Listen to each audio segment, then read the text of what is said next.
Hello students, welcome to our channel e-learning group GSS Jaroda. As you know all, in these days we are here trying hard to teach you through online platform. In the series of online teaching, today I am going to teach you the next part of the lesson, the tale of the Vishnois. Book name Golden Rage, class 10th.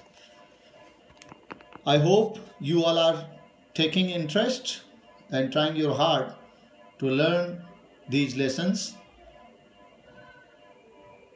In the last video, we discussed about the drought, the consecutive 8 years drought in Marwar, and how people suffered badly.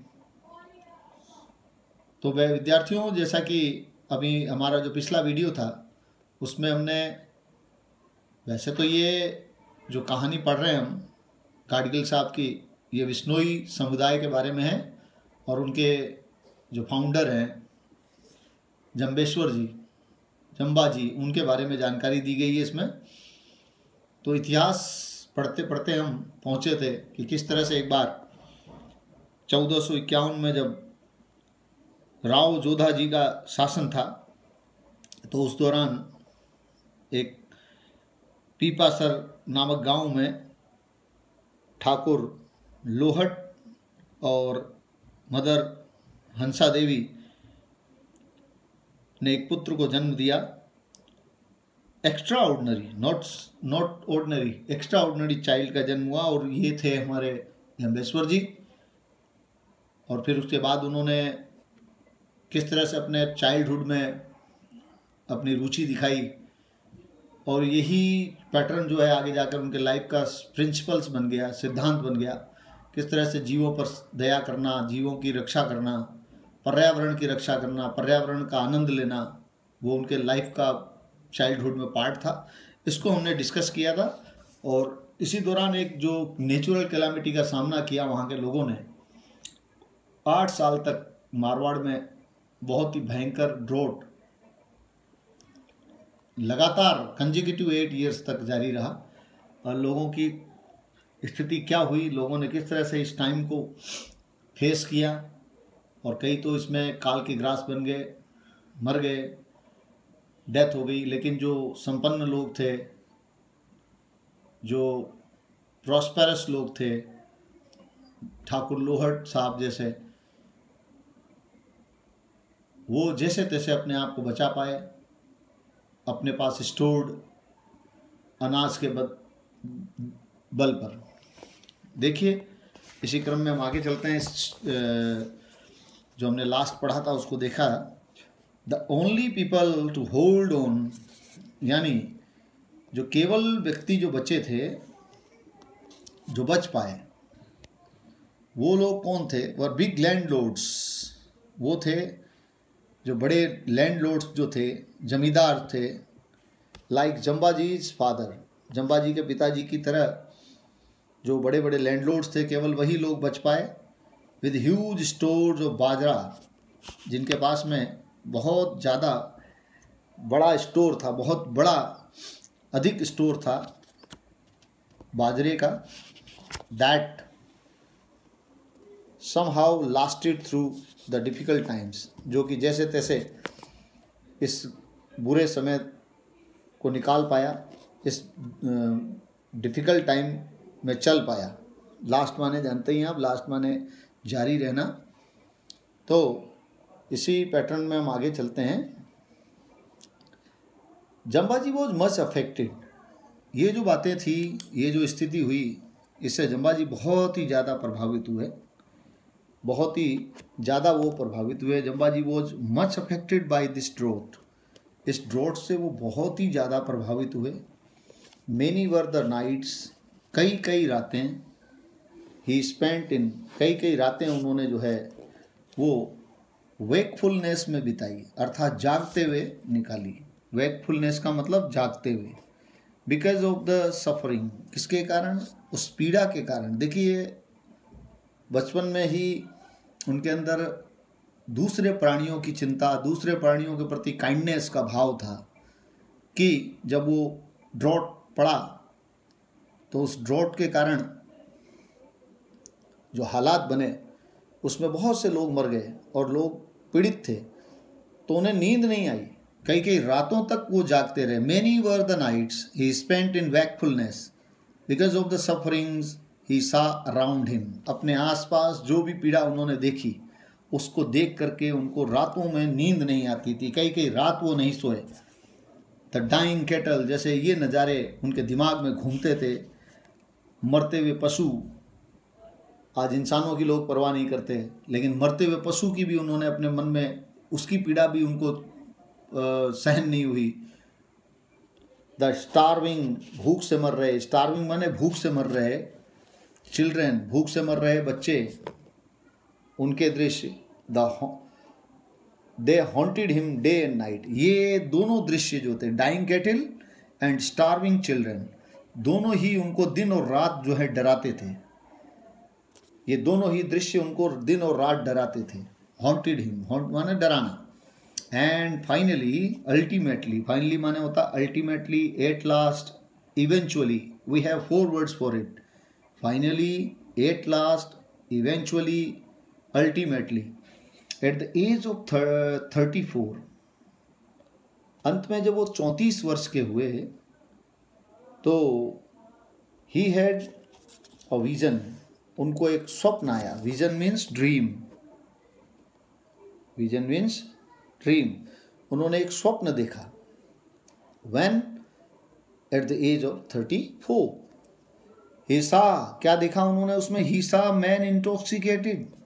उन्होंने देखा कि लोग जो हैं वो नशे में डूब गए हैं, इंटॉक्सिकेटेड हो गए हैं विद हिज ओन पावर, यानी लोगों को अपनी शक्ति का नशा हो गया है। इंटॉक्सिकेटेड का मतलब नशे में धुत होना।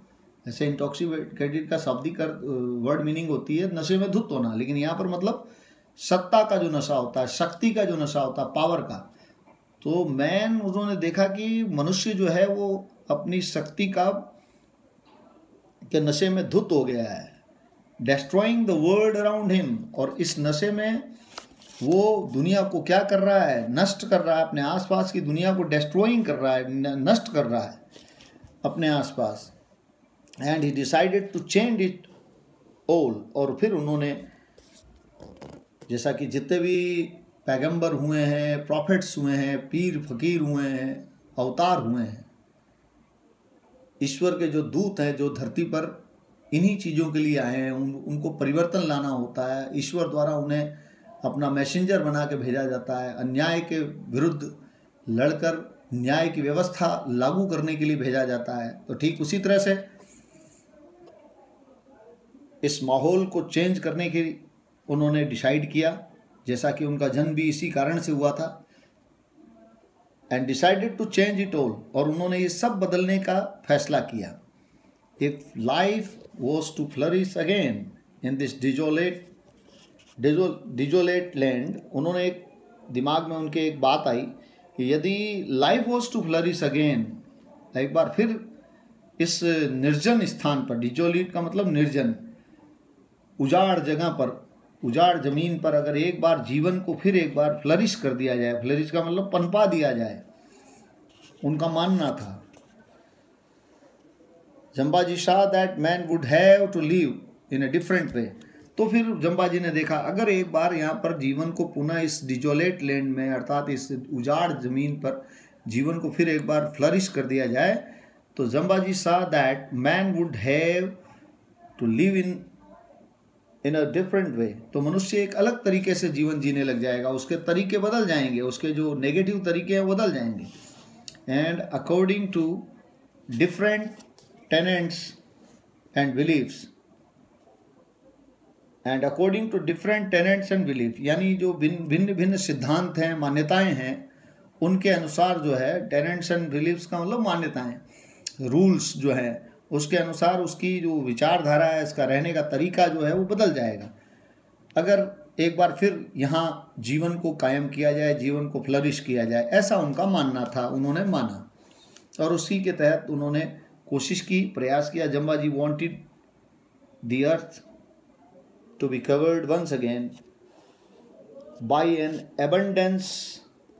उनका मानना था, वो चाहते थे कि ये जो पृथ्वी है, यहाँ की जो ज़मीन है, वो एक बार फिर कवर्ड हो जाए, भर जाए, आच्छादित हो जाए बाई एन एबंडेंस, प्रचुरता के साथ। एबंडेंस का मतलब प्लेंटी ऑफ, प्रचुरता के साथ, ऑफ खेजड़ी। किससे? खेजड़ी ट्री के। खेजड़ी ट्री की प्रचुरता के साथ, बेर, केर एंड सांगरी ट्रीज की प्रचुरता के साथ ये क्षेत्र एक बार फिर हरा भरा हो जाए, कवर्ड हो जाए, ऐसा वो चाहते थे। He wanted herds of black buck to frolic. वो चाहते थे कि यहाँ पर एक बार फिर वही सतयुग के ज़माने जैसा पहले हुआ करता था, ब्लैक बक जो है, कृष्ण मृग, फ्रॉलिक करें अर्थात फुदकें, यहाँ पर उछलें, वो नज़ारा वापस लौट आए। And he wanted man to work for this. वो चाहते थे कि लोग इसके लिए काम करें, मेहनत करें, इस नज़ारे को लाने के लिए, इस माहौल को पैदा करने के लिए लोगों को वो चाहते थे कि लोग मेहनत करें। Jamba ji knew the way to achieve this. और जम्बा जी इस अचीवमेंट को प्राप्त करने के लिए, इस स्थिति को प्राप्त करने का तरीका जो है जानते थे। एंड ही बिगेन टू, और फिर उन्होंने began to broadcast his message in the year of 1485। फिर उन्होंने इसी प्लानिंग के तहत कि लोग सुधरें, हरा भरा हो जाए क्षेत्र, लोगों को समझ आए, लोग न्याय के रास्ते पर चलें, इसके लिए उन्होंने फिर, क्योंकि वो जानते थे कि किस तरह से इसको प्राप्त किया जाए, और उसी के तहत उन्होंने ये बिगेन टू ब्रॉडकास्ट। ब्रॉडकास्ट का मतलब होता है प्रसार करना, प्रसारित करना। हिज मैसेज, अपना जो संदेश था उनका, उसको उन्होंने प्रसारित करना शुरू किया, प्रसारित करने लगे। इन द ईयर 1485, 1485 में, सन 1485 में। पहले भी मैंने आपको बताया begin to plus verb first अगर कहीं भी आता है किसी भी वाक्य में, begin to plus verb first, तो उसका हिंदी में अर्थ होता है लगा लगी लगे, क्रिया प्लस लगा लगी लगे, पीछे लगता है। जैसे यहाँ ब्रॉडकास्ट मेन वर्ब है, तो प्रसारित करने लगे, तो इस तरह से बिगेन टू प्ले, खेलने लगे, बिगेन टू डांस, नाचने लगा, इस तरह से। तो ये एक जानकारी की बात थी, पुनः दोहराई गई, रिपीट की गई। आप लोग, आशा करता हूँ कि इसमें आप इंटरेस्ट ले रहे होंगे। I am trying here to give you all round information of language and make you comfortable to understand the lesson and other aspects of grammar. तो कोशिश की जा रही है कि आपको जो ग्रामर का जो एस्पेक्ट है, ग्रामर का जो रूप है, ग्रामर के जो पहलू हैं, उनको भी टच किया जाए, ताकि आपकी जो इंग्लिश लैंग्वेज की जो समझ है, अंडरस्टैंडिंग है, वो थोड़ी दिनों दिन, डे बाय डे इम्प्रूव हो। तो नेक्स्ट लिखते हैं, नेक्स्ट पैराग्राफ। तो उन्होंने अपना काम शुरू किया 1485 में। वो अपने सिद्धांतों का प्रचार प्रसार करने लगे, अपने मैसेज का, अपने संदेशों का। हिज मैसेज इंक्लूडेड, और उनका जो मैसेज थे, उनके जो संदेश थे, इंक्लूडेड 29 बेसिक टेनेंट्स। उसमें बेसिक माना आधारभूत, टेनेंट्स का मतलब रूल्स। तो 29 बेसिक रूल्स थे उसमें, यानी 29 आधारभूत नियमों से उनका मैसेज बने थे। उनका संदेश जो है वो 29 नियमों से बना था। और बाद में जाकर के आप जानते ही हैं, ये जो संप्रदाय है इसका नाम भी 20 नो ही पड़ा, इसी 20 + 9 29 नियमों के कारण। इट्स 2 मेजर कमांडमेंट्स, और इस समुदाय के जो 2 उनके जो मैसेज थे, उसके 2 मेजर कमांडमेंट्स थे, 2 मेजर प्रतिज्ञाएं थी, इसके अंदर नियम थे, और वो थे क्या? A prohibition against the cutting down of any green tree first of all, or the killing of any animal। ये 2 चीज़ें इसमें मेजर कमांडमेंट्स के रूप में शामिल की गई। एक तो सबसे पहले महत्वपूर्ण था, प्रोहिबिशन था, against the cutting down of any green tree, किसी भी हरे वृक्ष को काटे जाने का निषेध था। प्रोहिबिशन का मतलब निषेध, बंदी थी, रोक थी इसके ऊपर। एंड और the killing of any animal, यानी किसी भी जीव मात्र, कोई भी प्राणी जगत का भी हो, कोई भी प्राणी हो इस जगत का, उसकी हत्या नहीं होनी चाहिए, उस पर भी निषेध था। ये 2 मेजर कमांडमेंट्स थे, 2 मेजर रूल्स थे इन 29 नियमों में बिश्नोई संप्रदाय के। और जम्बा जी के जो मैसेजेस थे उसमें मुख्य रूप से ये 2 जो रूल्स हैं ये बताए गए हैं।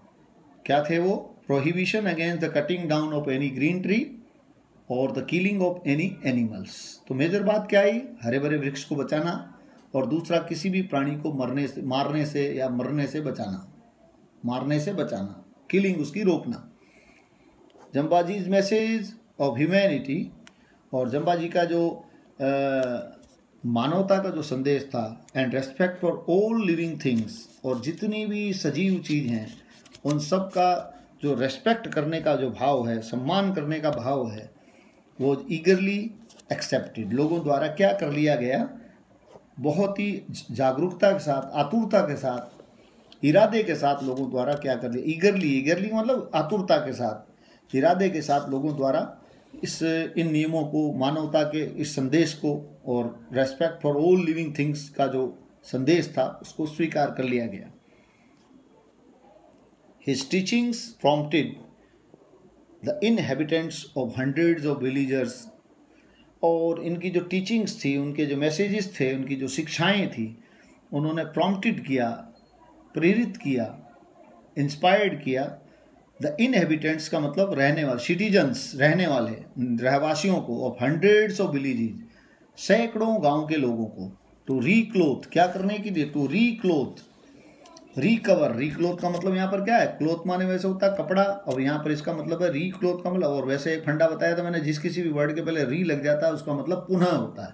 तो रिक्लोथ यानी पुनः आवरण चढ़ाने के लिए गांव के लोगों को, सैकड़ों गांव के निवासियों को, उनकी जो शिक्षाएं थी, टीचिंग्स जो थी, उन्होंने सैकड़ों गांव के लोगों को प्रेरित किया, क्या करने के लिए, टू रिक्लोथ यानी पुनः आच्छादित करने के लिए, पुनः कवर करने के लिए। रिक्लोथ का मतलब यहाँ पर पर्यावरण को पुनः एक बार हरा भरा बनाने के भावना को प्रेरित करने के लिए, reclothe the earth with its green cover, एक बार फिर पृथ्वी को उसकी हरियाली से, उसके हरे भरे का आवरण से रिक्लोथ करने के लिए या ढक देने के लिए उनकी शिक्षाओं ने लोगों को प्रेरित किया। The earth with its green cover. Jambaji's followers were called Bishnoi. जब यहाँ जानकारी आ रही है, जम्बा जी के जो फॉलोवर्स थे, फॉलोवर्स माने शिष्य, अनुयायी, वर कोल्ड डिसाइपल्स भी कहते हैं जिसको, कोल्ड बिश्नोईज, उनको बिश्नोईज कहा जाता है, उनको बिश्नोईज कहा जाता है, पुकारा जाता है। और 29ers या फिर 29 नियम वाले, या फिर उनको 29 नियमों को पालन करने वाले, यानी 20 यानी 20 और नोई यानी 9 यानी 20 नोई कहा जाता है उनको, क्योंकि ये 29 नियमों का पालन करने वाले लोग हैं और इसलिए उनको 20 नोई कहा जाता है। इसी क्रम में हम आगे चलेंगे।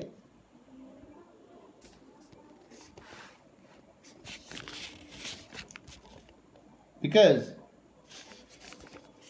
क्यों कहा जाता था उनको, बिकॉज दे अडियर टू जम्बाजीज 29 प्रेसेप्ट्स, क्योंकि ये सभी लोग जम्बा जी के जो 29 नियम है उसको मानने वाले थे, उसको अडियर किया था इन्होंने, यानी उसको स्वीकार किया था। प्रेसेप्ट्स का मतलब उनके सिद्धांतों को, 29 नियमों को, 29 रूल्स को उन्होंने माना था, अंगीकार किया था, इसलिए उनको 29ers यानी 20 नोइज कहा जाता है। तो इसी क्रम में आगे चलेंगे अब। दे प्रिजर्व्ड, और इन लोगों ने दे प्रिजर्व्ड, इन्होंने बचाया, इन्होंने संरक्षित किया the trees around their villages.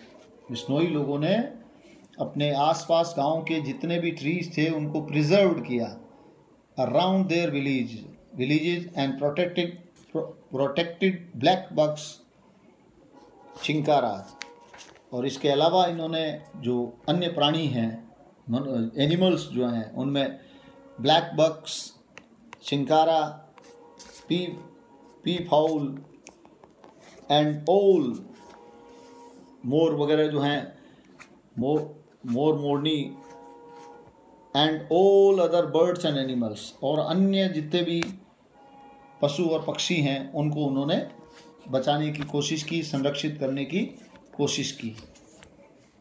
तो ये अपने आप में एक अनूठा प्रयास था, अनूठी पहल थी, समस्त जीव जगत की रक्षा करना, जिसमें समस्त प्राणी आ जाते हैं और साथ ही साथ में पृथ्वी जो हमारी धरती माता है उसको हरियाली, उसको हरे आवरण से ढक देना लक्ष्य रखा गया।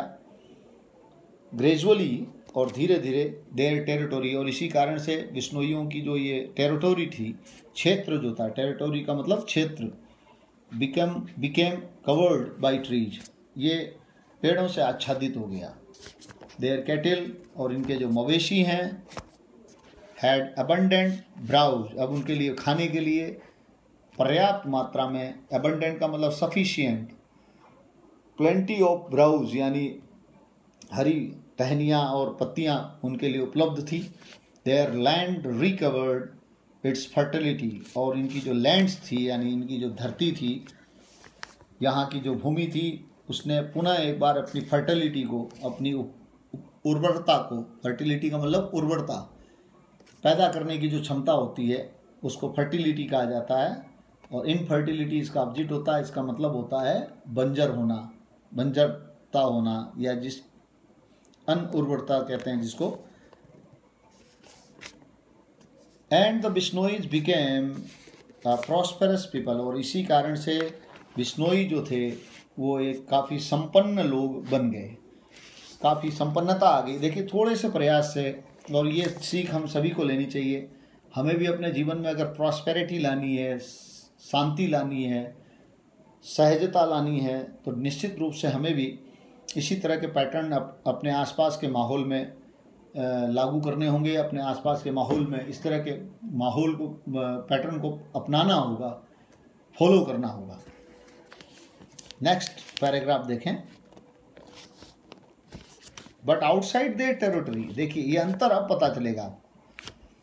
इनके गांव से बाहर का जो क्षेत्र था, outside, but outside of their territory, और उनका जो क्षेत्र था, रीजन जो था, area, all continue days before, पहले से ही जैसा सब कुछ पहले की तरह ही चल रहा था, कोई सुधार नहीं था।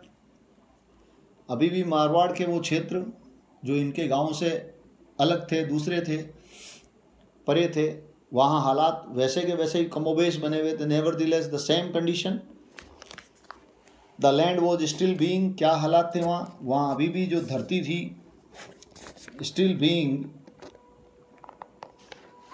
Stripped of its green cover, अभी भी वंचित थी, स्ट्रिप्ड ऑफ थी, वंचित थी अपने हरियाली से। And the desert was spreading, और जो रेगिस्तान था वो लगातार यहाँ पर क्या हो रहा था, फैल रहा था, स्प्रेडिंग हो रहा था। द नाइन्थ डिसेंडेंट, इसी बीच जो नाइन्थ डिसेंडेंट थे, जो वंशज थे, ऑफ, डिसेंडेंट का मतलब होता है वंशज, ऑफ जंबाजीज कंटेम्प्रोरी राव जोधाजी, और the ninth descendant of Jambaji's contemporary Rao Jodhaji, यानी जंबाजी के जो समकालीन थे, जंबाजी के समय के जो राजा थे राव जोधाजी, उनका जो नाइन्थ डिसेंडेंट जो था, नाइन्थ वंशज जो था, नवा जो वंशज था, now occupied the throne of Jodhpur. अब वो बंदा जो है, यानी अभय सिंह, महाराजा अभय सिंह नाम का ये व्यक्ति, जो कि महाराजा राव जोधा जी का नवा वंशज था, वो जोधपुर की गद्दी पर बैठा। Throne of Jodhpur, throne of Jodhpur, occupied का मतलब कब्जा करना, द थ्रोन यानी सिंहासन ऑफ जोधपुर। ऐसी एक घटना वहाँ पर घटित हुई इसी बीच। अब इसी क्रम में हम आगे चलते हैं। In the 6th year of his rain, हुआ क्या, अब हम जा रहे हैं उस घटना के बारे में जानने में, उस महान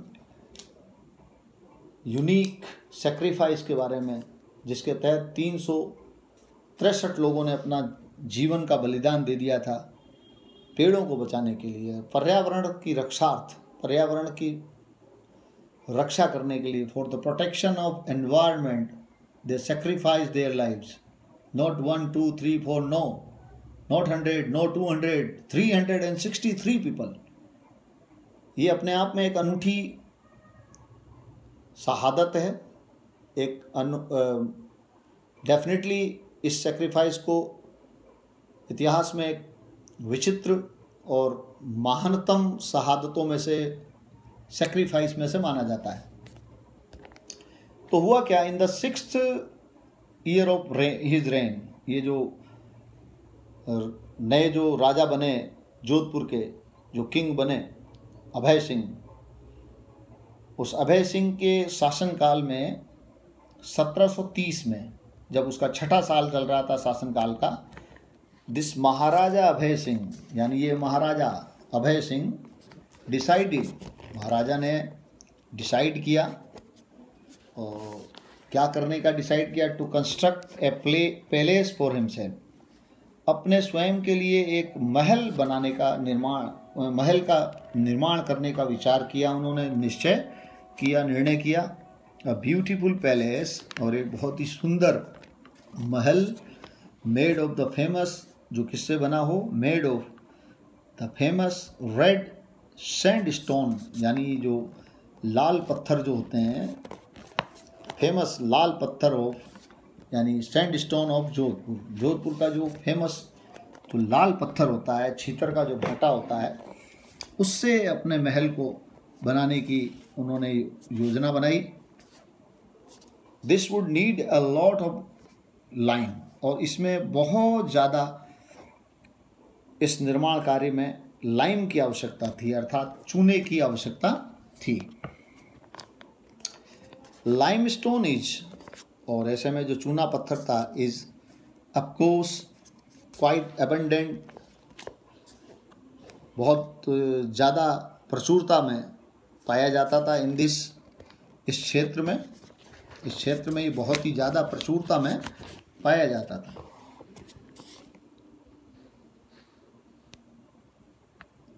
इन दिस ट्रैक्ट, इस क्षेत्र में, ट्रैक्ट का मतलब क्षेत्र में, पट्टी पर प्रचुरता में लाइमस्टोन पाया जाता था। But it had to be cured, लेकिन इसको क्योर करना पड़ता था, इसको गलाना पड़ता था, इसको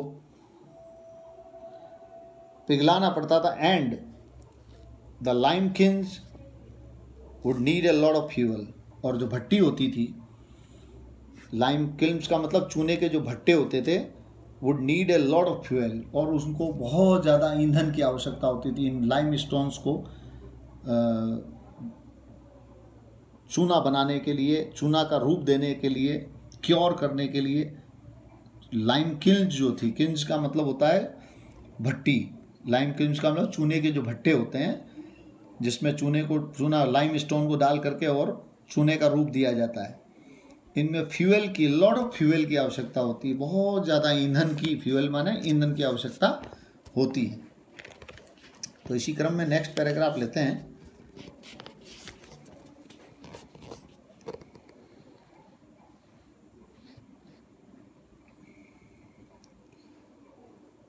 it was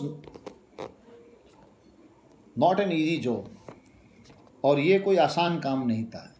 it was not an easy job to get so much fuel in the desert, और स्पेशली जो डेजर्ट इलाका था, रेगिस्तानी इलाके में इतना ज़्यादा फ्यूल, यानी लकड़ी जलाने की जो लकड़ी है ईंधन के रूप में, प्राप्त करना आसान काम नहीं था।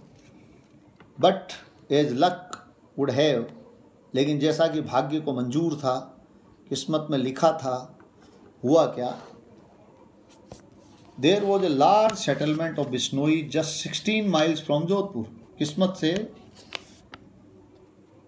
केवल 16 किलोमीटर, 16 माइल्स ओनली, यानी 16 मील की दूरी पर ही यहाँ जोधपुर के आसपास बहुत बड़ी बस्ती जो थी, सेटलमेंट का मतलब होता है बस्ती, ऑफ बिश्नोईज कॉलोनीज, यानी बिश्नोइयों की बहुत बड़ी एक बस्ती जो है 16 माइल्स की दूरी पर, यानी 16 किलोमीटर की दूरी पर ही स्थित थी जोधपुर से।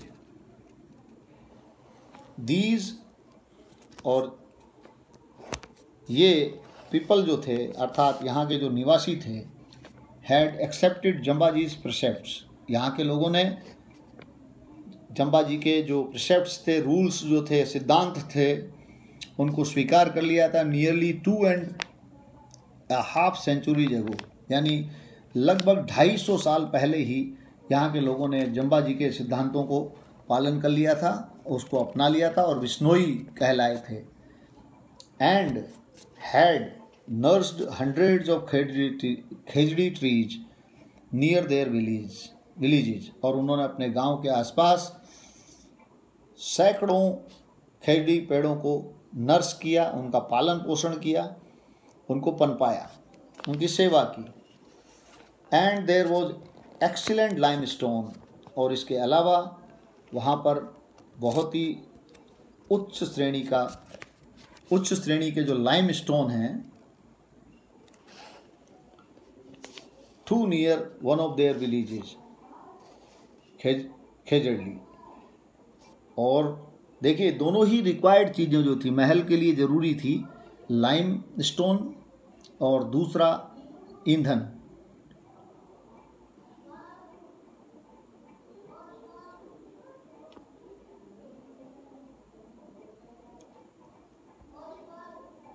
Excellent limestone to near, and there was excellent limestone to near one of their villages, खेजड़ी। अभय सिंह दीवान, और इसके लिए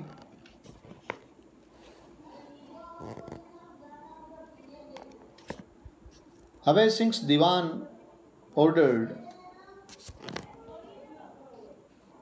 अभय सिंह के जो दीवान थे उसने आदेश दिया that the lime kilns be started near Khejri, कि अभय सिंह के दीवान ने ये ऑर्डर दिया that the lime kilns be started near Khejri, Khejri के नज़दीक जो है लाइम किल्स यानी चूने के भट्टे जो हैं वो लगाए जाएं, शुरू किया जाए, to begin the construction of the palace, ताकि उस महल का जो कंस्ट्रक्शन है वो शुरू किया जा सके। तो ये देखा आपने अभी तक किस तरह से वो शहादत जो दुनिया में फेमस है, दुनिया जिसे याद करती है, उन 363 लोगों की for the protection of environment, उसकी कहानी हम पढ़ रहे हैं। अभी हमने जाना कि किस तरह से वहाँ का राजा, जोधपुर का राजा अभय सिंह एक महल बनाना चाहता था और उसके लिए उसे चूना पत्थर और साथ ही ईंधन के रूप में, उस चूने पत्थर को चूना बनाने के लिए जो ईंधन की ज़रूरत थी,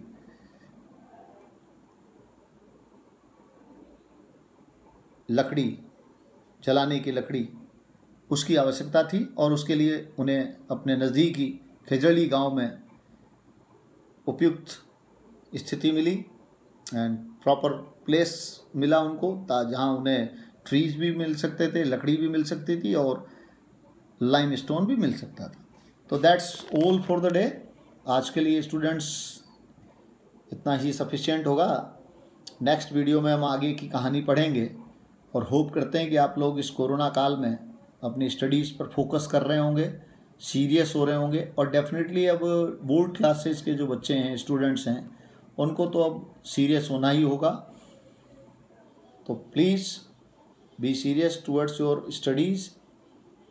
thanks for listening and watching me. Thank you.